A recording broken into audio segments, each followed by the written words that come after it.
por este nuevo día más de vida que nos regalas. Gracias por tu cuidado, gracias por el perdón de nuestros pecados. Y Amén. gracias por este tiempo, Señor, que has permitido, Ignacio, preparar esta clase. Rogamos, Señor, la guía de tu Espíritu Santo para entender tu palabra y para ponerla en práctica. Guíanos, guárdanos, cuídanos en este día y rogamos también, Señor, por el resto de los hermanos que no están aquí con nosotros. Amén. Dejamos todo esto en tus manos, en el nombre de Jesús. Amén. Amén. Muy bien, vamos a reiterar algunas cositas vamos a agregar nuevas, para poder, en alguna medida, terminar con el siglo XVI, es decir, el 1500, ¿no? Lutero, imagínense, en 1517 comienza esas 95 tesis, se arma una revolución religiosa terrible.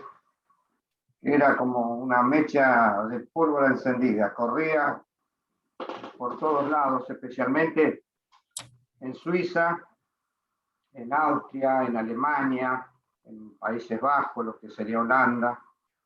No fueron los focos más centrales, ¿no? Praga, Polonia, toda esa zona así del norte de Europa y Europa central. Y es interesante ver cómo hubo muchos reformadores, ¿no? Que al ser contemporáneos, ¿no? Cómo captaron la idea de Lutero y cómo yo pienso que fue una obra de Dios, una obra del Espíritu Santo, ¿no? En respuesta a toda la tanta corrupción religiosa que había en todos los órdenes, de eso hablamos la semana pasada.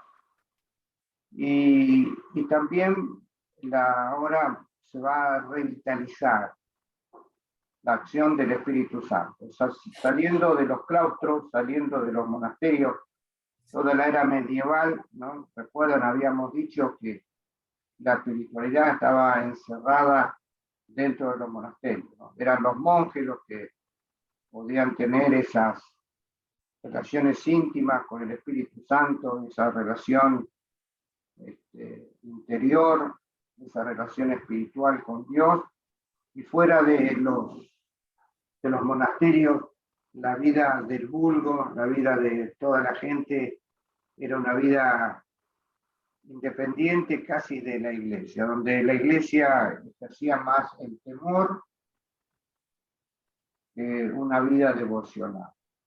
El temor primeramente por la salvación, porque ante cualquier cosa los condenaban, y entonces la vida devocional, si la vida de relación con el Espíritu Santo no pasaba por el mundo. Con la reforma eso va a cambiar. Va a cambiar fundamentalmente, primeramente porque hay una vuelta a la palabra de Dios. Entonces, como dice el apóstol Pedro, ¿no? En segunda de Pedro, capítulo 2, ¿no? Segunda de Pedro, capítulo 2, la profecía no fue segunda Pedro, perdón, capítulo 1, versículo 21, el último de los versículos. Dice, porque la profecía no fue en los tiempos pasados traída por voluntad humana, sino que los santos hombres de Dios hablaron siendo inspirados del Espíritu Santo. Entonces,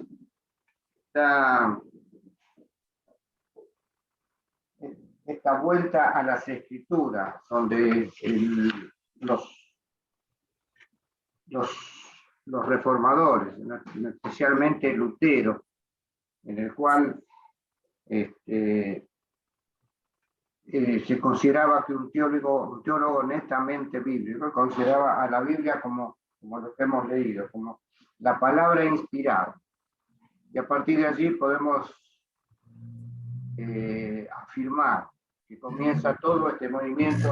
La Biblia tiene una centralidad, ¿no? Donde se toma la Biblia como la tomamos nosotros, ¿no? Como la revelación divina, como inspirada por el Espíritu Santo, inerrable, ¿no? En todos sus aspectos, ¿no? Y como única autoridad de normas y prácticas cristianas. De toda esta vuelta que hubo en las escrituras, ¿no? Llevó a que se comiencen a traducir las Biblias al lenguaje vulgar no en el sentido despreciativo, sino al lenguaje popular, el lenguaje del pueblo.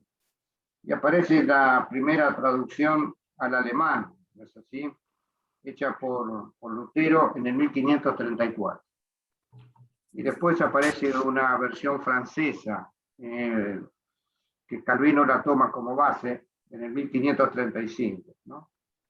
Y después aparece la versión holandesa y la versión española, 1569. Miren qué comprimido que estaba todo este movimiento, ¿no?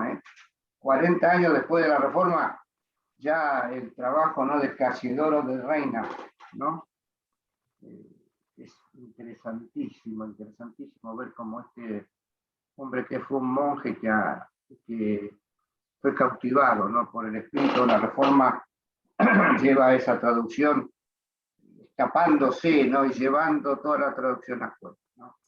¿Qué decir de Erasmo, no? Yo pensé que Erasmo era anterior a la Reforma, y entonces me di cuenta que Erasmo también fue contemporáneo, ¿no? Erasmo de Rotterdam, ¿no?, que vivió entre 1466 y murió en el 1536. 1517 comienza Lutero, y en ese periodo, ¿no?, Erasmo hace su texto recepto, ¿es así? El texto recepto sale por primera vez a la luz en 1519. Cuando decimos texto recepto significa el texto griego del Nuevo Testamento. Para esa época, todos los sacerdotes tenían solamente la versión latina, la versión en latín, que se llamaba la Vulgata Latina. Y entonces, por supuesto, el pueblo no podía acceder a esos documentos religiosos. ¿Por qué? Porque el idioma del latín era un idioma reservado a los clérigos, al clérigo. Las misas eran en latín, nadie las entendía. No, fueron hasta aquello, también 900 fueron en latín, las misas, ¿no?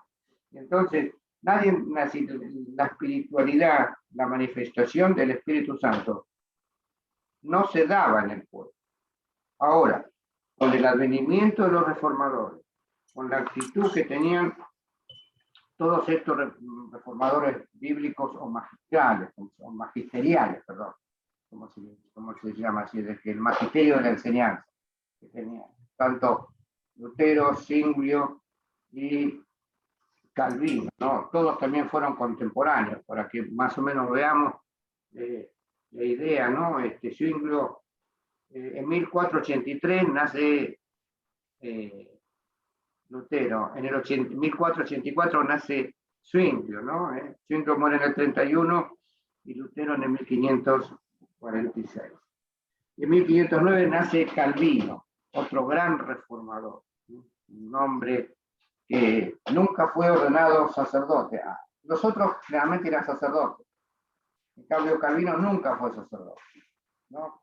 Fue un hombre, un humanista como Erasmo, fue un abogado y fue un estudioso de las lenguas latinas, las lenguas hebreas, el griego, ¿no? Era un erudito en ese sentido, Calvino. Y entonces Calvino, fíjense, en 1536, ¿no? A los 27 años, entonces uno piensa en la edad de estos hombres y realmente se asombra, ¿no? A los 27 años escribe su obra más importante, que se llama Institución de la Religión Cristiana. Y en ese libro, Institución de la Religión Cristiana, que podemos decir es el primer tratado evangélico de teología sistemática.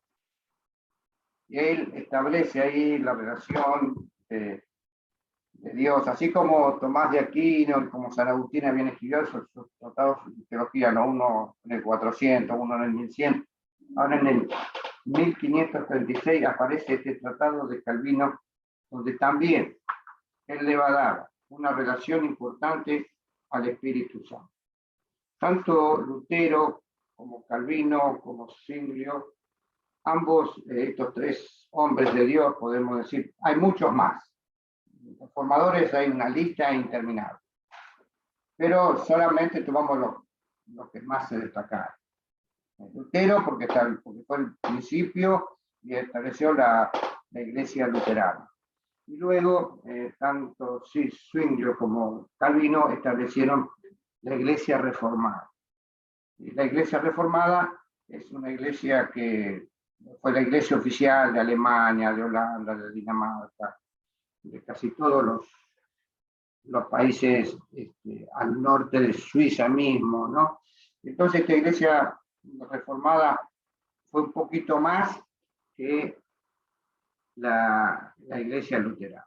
La iglesia luterana se quedó, podemos decir, un poco a mitad de camino, ¿no?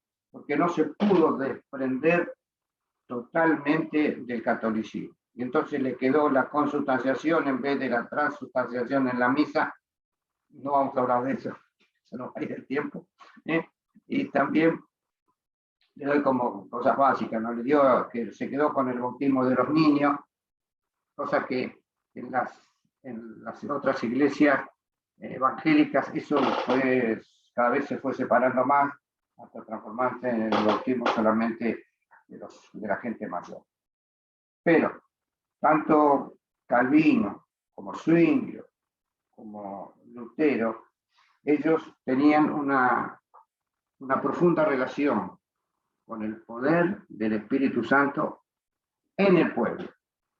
Y ahora vamos a salir de la manifestación de Dios dentro de la iglesia de los clérigos. ¿Y por qué? Porque la palabra, al ser traducida a los idiomas vulgares, todos podían tener acceso. Entonces, ellos decían que la iglesia era la manifestación de Dios. Y entonces la Biblia era la única regla de práctica. Por eso Lutero dice, la Biblia no es letra muerta, sino la voz viviente, es decir, el Espíritu Santo hablando. Nuevamente se comienza a revitalizar la figura del Espíritu Santo. Lo que nosotros estamos viendo, es decir, cómo fue la obra o la tarea del Espíritu Santo a través de todas estas épocas. Al mismo tiempo, el Espíritu Santo no opera jamás fuera de las Escrituras y los sacramentos. Esta es la razón fundamental, por lo que se opuso encarnecidamente a los estudiantes, a los carismáticos. Ya había carismáticos en esa época, ¿no? De que eran aquellos que decían que el Espíritu hablaba, es decir, el Espíritu se manifestaba por fuera de las Escrituras. Para estos tres magisteriales, podemos decir, que tenían que ver con la enseñanza, el Espíritu Santo no se podía manifestar, no se manifiesta en contra de las Escrituras. Sí. No puede haber una revelación especial. Lástima, hoy no está Nico, ¿no? Que él había hablado, a ver, la semana pasada, si el Espíritu Santo se podía manifestar por fuera. Entonces, el Espíritu se manifiesta siempre dentro de los límites de la palabra escrita. ¿Es así? El Espíritu, otras cosas que escribía, decía, el Espíritu Santo no enseña nada distinto ni superior a lo que contienen las palabras, que pasan de la boca de Cristo de una boca a otra. El Espíritu no amplía la esfera de la revelación, sino que la da. Es decir, no hay una revelación escrita, no hay una revelación más allá de la revelación escrita. Algo que la iglesia evangélica ha sostenido.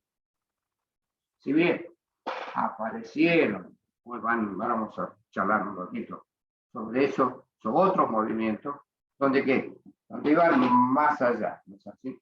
Cuando Lutero no se queda a mitad de camino, luego ya aparecen muchos movimientos de reformistas en todo lugar. Era como una explosión, todo, estaba todo. ¿Por qué? Porque la Iglesia Católica los había oprimido durante tantos años a todas las sociedades, que cuando encuentran ahora una verdadera espiritualidad, es decir, cuando encuentran la nueva relación con el Espíritu, cuando encuentran una relación sencilla, familiar, de la salvación, comienza a predicarse la salvación por gracia, comienza a predicarse lo que nosotros conocemos. Para nosotros es tan sencillo, ¿no? La salvación por gracia lo damos por sobreentendido, o damos por sobreentendido la obra del Espíritu Santo, pero para ellos era todo nuevo. Imagínense, gente que estaba sometida al sacerdote, y el sacerdote decía todo y no les enseñaba nada, sino le mandaba a hacer solamente la penitencia, y rezaba tanto Padre Nuestro y tanto Ave María, y más de allí no se... Ahora cuando comienza el Espíritu Santo a manifestarse dentro de los creyentes, dentro de estos grupos religiosos, dentro de estas iglesias, hay una explosión de la acción del Evangelio. Del Evangelio como salvación, del Evangelio como acción de gracia. Pero también aparece ahora toda la manifestación del Espíritu Santo.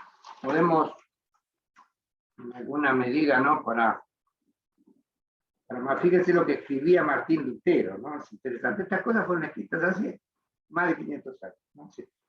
En efecto, ni tú ni yo podemos jamás saber algo de Cristo, ni creer en Él, ni recibirlo como nuestro Señor, sin que el Espíritu Santo no nos ofreciese estas cosas por la predicación del Evangelio, las colocara en nuestro corazón como un don. Es decir, que la salvación es lo que yo pienso, sinceramente. Nosotros, como dice la palabra, estamos muertos en delitos y pecados. Entonces, para que nosotros podamos experimentar la salvación por Cristo, es necesario una acción del Espíritu Santo para que neutralice dentro de nosotros toda la carga negativa generada por Satanás. Porque recuerden lo que dice Jesús, yo siempre lo repito, San Juan 5. Vosotros de vuestro padre el diablo sois, y los deseos de vuestro padre queréis cumplir. Si el hombre natural está sin Cristo. Por eso es necesario la acción del Espíritu Santo como un don, como un regalo de Dios. ¿Para qué? Para que nosotros podamos creer. Así como recordamos, ¿no? El Señor Jesucristo cuando se junta con el centurión, ¿no? Y entonces el centurión le dice, ¿crees esto? Y él se le dice, ayuda a mi fe. Es decir, que ayude a generar dentro de los más fe para que pueda creer. Así el Espíritu Santo genera en nosotros la fe salvadora. La obra tuvo lugar y fue realizada pues Cristo tuvo y conquistó para nosotros el tesoro de su padecimiento, su muerte y su resurrección. Pero todo es a través de la acción del Espíritu Santo. Y dice en otro pasaje, Dios ha enviado y anunciado su palabra, dándonos con ella el Espíritu Santo, para traernos y adjudicarnos el tesoro de la redención, y por consiguiente santificar. No es otra cosa que conducir al Señor Cristo con el fin de recibir tales bienes que por nosotros mismos no podíamos sacar. Sumamente interesante la concepción que tenía Lutero de la acción y de la obra del Espíritu Santo. También él habla, ¿no?, de los dones espirituales. ¿Vieron? Hablamos de los dones, ¿no? En este sentido, la obra del Espíritu Santo se puede sintetizar en una sola palabra bíblica: Emmanuel. Esta frase, esta idea de Lutero me llamó la atención. La obra del Espíritu Santo es Emmanuel. ¿Y Manuel qué significa? ¿Saben lo que significa Manuel? El Salvador. Dios con nosotros. Es una palabra hebrea que significa Dios con nosotros. Imaginémonos entonces esa idea que el Espíritu Santo viene y entonces Dios está en medio nuestro. Dios con nosotros. En este marco, este es el marco de la comprensión de la obra del Espíritu Santo, centrada en Cristo, que Lutero interpreta los dones según el Padre nos da todo lo creado, Cristo todas sus obras y el Espíritu Santo todos susto. Parece escrito ayer, ¿no? Parece escrito ayer. Una vez escuché una forma gráfica de definir esta preelección o predestinación de Paul Washer, que él decía, dile a un muerto que ahí tiene un hospital al lado, que vaya y se cure. Es imposible. Entonces él explicaba con esta figura la doctrina de la predestinación o preelección, ese don del EP salvífica antes de, digamos, poder llegar a elegir a Dios. O sea, sin la acción del Espíritu Santo previo es imposible. Y ahí fundamentaba la doctrina de la predestinación. Ulrico Zwinglio, que fue el fundador de la Iglesia Reformada, decía lo siguiente, ¿no? Dios puede dar la verdad a través del Espíritu Santo a los no cristianos. Es decir, la misma idea de Lutero, que antes de convertirse era necesario la iluminación por el Espíritu Santo. También le decía, si alguien tiene la fe pura de Cristo, entonces también tiene el Espíritu Santo. ¿A dónde apunta? ¿A dónde voy con esto? Con esto me quiero centrar en la idea que ellos la reforma va a la Biblia. Y entonces, al ir todos a la Biblia, al ir todos a la palabra de Dios, vemos que es una cosa nueva, es una cosa también contemporánea. Uno lee las cosas escritas por los reformadores y parece cosas escritas ayer, que es lo que nuestra práctica cristiana diaria. El ir a las Escrituras a buscar en las Escrituras la manifestación del Espíritu hacia cada uno de nosotros. Podemos decir, pero no sé si se refleja mal, acá hay mucha luz. Yo lo veo bien. ¿Lo veo bien? Sí, se ve bien, ¿eh? Ah, bueno. Yo veo unos reflejos en la pantalla y no sé si eso también se está... No, se ve bien. Entonces, decíamos esto, que ellos al ser netamente circunscribían toda la revelación, toda la manifestación del Espíritu a lo escrito en la palabra.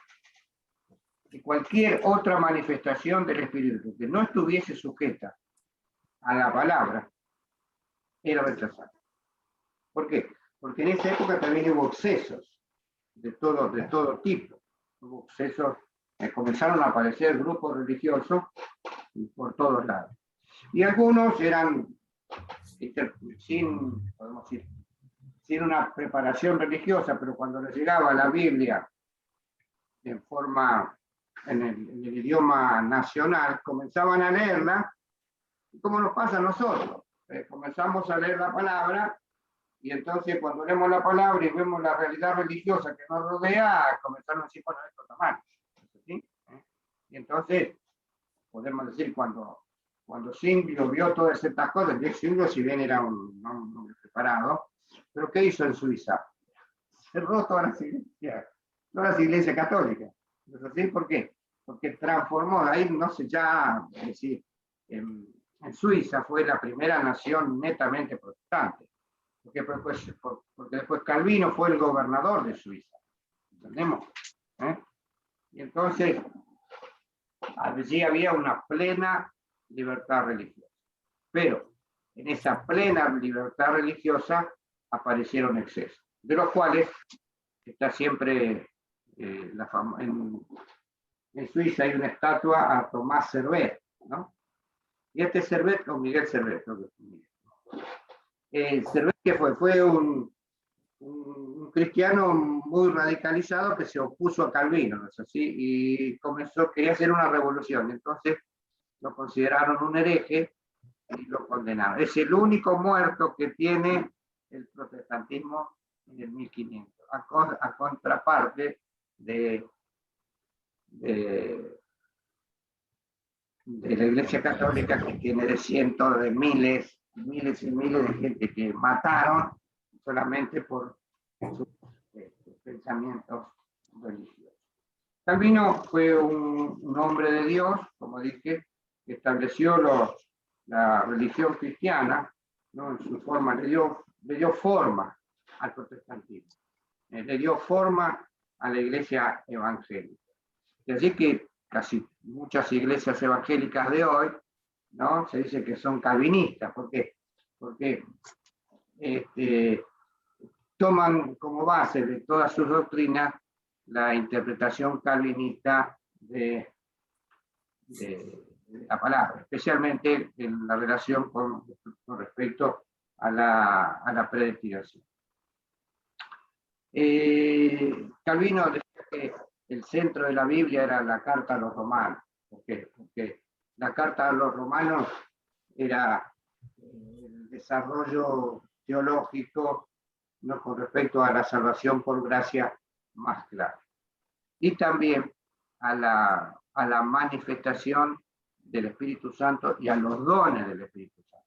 ¿Sí? Cuando uno lee Romanos, encuentra allí manifestaciones de toda la gracia divina. Para Calvino, dice, fue a través del Espíritu Santo que el mundo fue formado, de modo que es a través de la actividad del Espíritu que la raza humana caída, que la iglesia es creada. En otras palabras, la iglesia es la restauración del orden en el mundo por acción del Espíritu Santo. Nuevamente, vemos cómo se va a revitalizar la figura del Espíritu Santo, pero el Espíritu revela a Cristo en la ley y hace que nuestros corazones sean receptivos a él. Entonces, cuando la obedecemos, Cristo es el mediador, recibimos la plenitud de los dones del Espíritu Santo. ¿Y esto qué? Esto no era para el clero. Esto lo dice Calvino, ¿para quién? Para toda la iglesia. Algo que nosotros lo vemos como normal. Pero en esa época no era nada normal. ¿Por qué? Porque el clero se había adjudicado todas las cosas estaban dadas por ellos. Y la iglesia daba, pero la iglesia, no Cristo. No el Espíritu Santo. Entonces ahora aparece toda esta libertad del Espíritu Santo, ¿no? Donde el Espíritu Santo comienza a hacer manifestaciones muy importantes en cuanto a la revelación de la palabra, ¿no? También dice, esto fue escrito por Juan Calvino directamente, no, yo le leo algunos párrafos, muchísimo. Él nos bautiza en Espíritu Santo y fuego, iluminándonos en la fe de su evangelio, regenerándonos de tal manera que seamos nuevas criaturas. Y finalmente, limpiémonos de todas nuestras inmundicias. Nos consagra a Dios como templos santos, ¿no? Entendemos lo que dice acá, ¿no? Él nos bautiza en Espíritu Santo y fuego, como dice San Lucas, ¿no? Más cuando viniere el Espíritu Santo, o lo bautizará, seré bautizado en Espíritu Santo y fuego, iluminándonos en la fe de su evangelio y regenerándonos de tal manera que seamos nuevas criaturas y finalmente limpiándonos de todas nuestras a Dios como templo. Muy bien. Esto podemos ser, son los reformadores tradicionales, pero paralelamente ahora aparece un movimiento, de estos 15 minutos que faltan vamos a verlo, aparece un movimiento que se llama los anabaptistas, anabaptistas, que significa los rebautizadores. ¿Quiénes eran? Esto es un grupo de cristianos que se llamó también el movimiento radical. Y otros lo llamaron la izquierda del Evangelio. Es decir, eran muy radicales, muy radicales. No había clero, había solamente la libertad de la libre interpretación de la palabra, no había, había libertad religiosa, y lo proclamaban la libertad religiosa, proclamaban que los dones del Espíritu se manifestaban, proclamaban también la iluminación o la manifestación del Espíritu Santo, a veces por encima de las Escrituras. Algo que los reformadores tradicionales condenaban. Esto Una herejía. lo condenaban como una herejía. ¿Por qué? Porque era un movimiento tan profundo, ¿no? De allí que apareció en Alemania, ¿no? Que se llamó la Guerra de los Campesinos, que estaba dirigida por un líder de los anabatistas llamado Thomas Muster, ¿no? A ver, no me acuerdo el nombre, pero creo que sí. Munster, ¿no? Y este predicador de la palabra, ¿no? Que hablaba de volver a la fuente, la libertad religiosa, de que los señores feudales no podían oprimir a los campesinos, entonces hizo una gran revuelta en Alemania y tristemente el mismo Lutero, fue una de las cosas que siempre se le condena a Lutero, ¿no? Estuvo de acuerdo en que hubiese una represión, entonces fue el ejército del Palatinado, ¿no? Creo que fue el príncipe Gustavo y terminó a todos los líderes de la revolución campesina y ahí Munster es decapitado, primero torturado y después decapitado. Pero así no termina este movimiento. Podemos decir, este movimiento se dividía en los muy revolucionarios, por así decimos, que querían no solamente una libertad religiosa, sino una libertad contra el orden establecido de la opresión que se hacía sobre los líderes, los que gobernaban, los señores feudales, sobre los campesinos, ¿no? Y luego estaban ya los más moderados, ¿sí? Y especialmente que tenían que ver con un gran hombre de Dios que se llamó Nemo Simón. Muchos lo conocen, siempre se escucha hablar de Nemo Simón. ¿Quién fue? Este Nemo Simón. Nemo Simón fue un hombre de Dios que vivió entre, fíjense, todo ahí, está todo junto, ¿no? ¿Por qué? Porque Munster muere en 1525. Solamente habían pasado 7 años de que Lutero, 8 años, perdón, de que Lutero clava las 95 tesis. Y en 1523 ya comienza la predicación de estos hombres, ya comienza esa revolución de los campesinos. Habían pasado 5 o 6 años y era terrible la efervescencia de que se estaban liberando del yugo de la Iglesia Católica, ¿no? Ese yugo opresor, garantista que había. Nemo Simón, que también vive en esa época, nace en el 96, recuerden, Lutero nació en el 84, 12 años atrás, y muere en 1561. Y él fue un perseguido toda su vida, ¿no?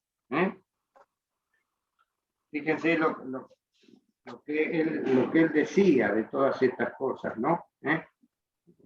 Os aconsejo que apuntéis a terreno cierto y seguro. Entonces, aquellas conciencias que a través de las Escrituras y del Espíritu Santo son liberadas y desatadas, libre y voluntariamente, sin presión de nadie, por la unción del Espíritu Santo y no por la presión de los hombres, harán que el Espíritu Santo aconseje, enseñe y ordene en las Santas Escrituras.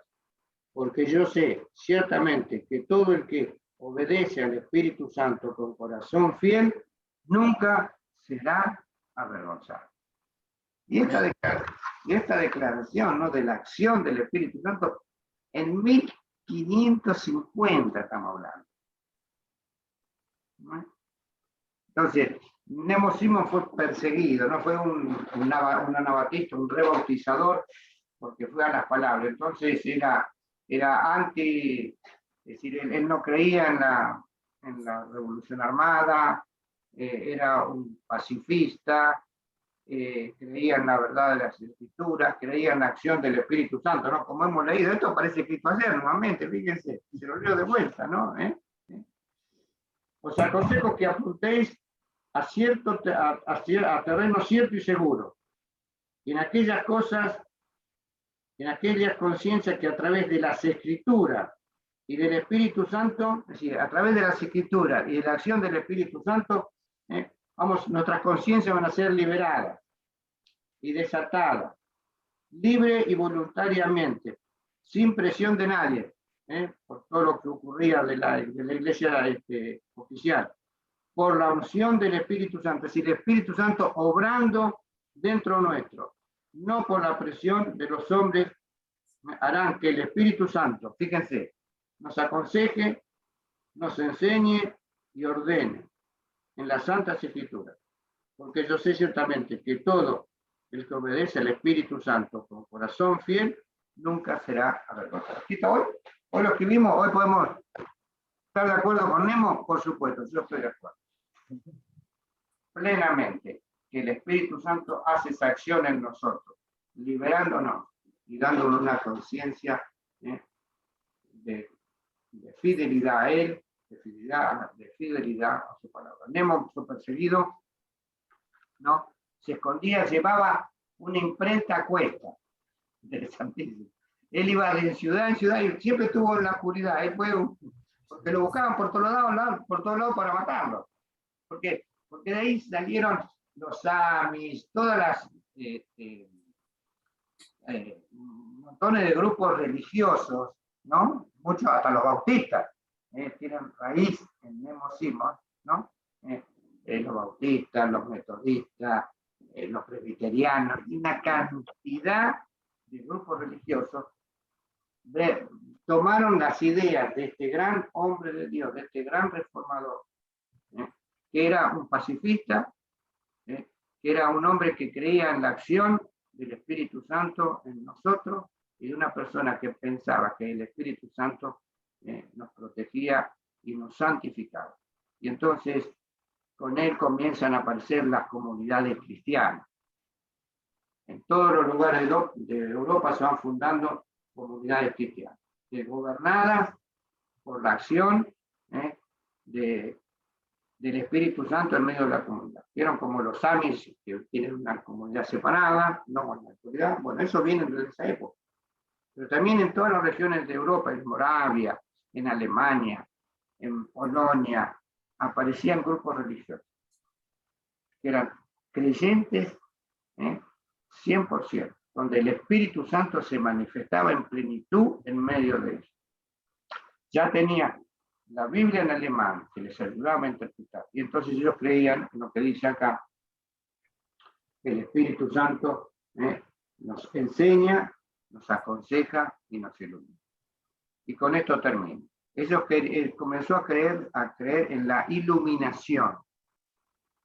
Algo que nosotros creemos. Es decir, no, si sabemos que no hay ya más revelación escrita, ya el Espíritu reveló lo que tenía que revelar con respecto a Dios, que está en la palabra, con respecto a la salvación, con respecto a la santificación, que está en la Biblia. Pero también ahora hay una iluminación. Y el Espíritu ilumina a cada persona, como dice ya San Juan 1:9, ¿no? A Cristo y ilumina a todo hombre que viene a este mundo. ¿Para qué? Para que en esa iluminación nosotros se nos revele la palabra, se nos revele el Señor, se nos revele las acciones de Dios hacia cada uno de nosotros. Qué importante es entonces pensar que la reforma, que comenzó como una simple queja contra la iglesia establecida, en la cual Lutero jamás pensó que Lutero quería que la iglesia cambie, la iglesia oficial. No pensó que iba a generar un movimiento de tanta espiritualidad. Y sin lugar a dudas fue el movimiento del Espíritu Santo, porque generó conciencia de pecado, generó una nueva devoción en la gente. Ya salimos de la devoción en los claustros para establecer una devoción en el pueblo. Y Nemo Simons, juntamente con otros reformadores radicales, que vamos a ver en la clase que viene, ya en el 1600, comienza a afirmarse lo que nosotros hoy conocemos como los movimientos del espíritu en medio de la iglesia, y que el espíritu comienza a moverse en medio de nosotros. Así como vivimos las primeras clases, ¿recuerdan? Que eran bíblicas 100%, ¿no es así? Y de esto pasaron 1600 años para atrás, fíjense la cantidad de tiempo, donde todo se había venido desnaturalizando. Ahora se vuelve a la fuente, se vuelve a la palabra, como en nuestros días, buscar a Dios, no a través de la predicación de los hombres, sino a través de la meditación de su palabra. Los hombres nos pueden ayudar, pero el Espíritu Santo nos ilumina para que nosotros podamos comprender en toda profundidad la verdad del Evangelio, que tiene no solamente el propósito de salvar, sino el propósito de certificar, de testificar dentro de nosotros lo que se llama la iluminación interior, de testificar dentro de nosotros la manifestación del Espíritu. Emmanuel, qué frase tan preciosa. Cuando la leí me quedé enamorado. El Espíritu Santo es Emmanuel, es Dios con nosotros, dentro de nosotros, para guiarnos, como dice la palabra, a toda verdad. A partir de ahora vamos a poder analizar muchos movimientos del Espíritu. Grandes hombres de Dios que hicieron cosas tremendas, así como en el primer tiempo, ¿no? Por la acción y la obra y la comunión con el Espíritu Santo. Es muy importante reflexionar estas cosas, porque la historia nos enseña, nuevamente, que si nos acercamos a Dios, si nos sometemos a Él, el Espíritu Santo se puede manifestar de forma visible en nuestra vida, independientemente de nuestra capacidad intelectual, de nuestra capacidad religiosa. El Espíritu se manifiesta.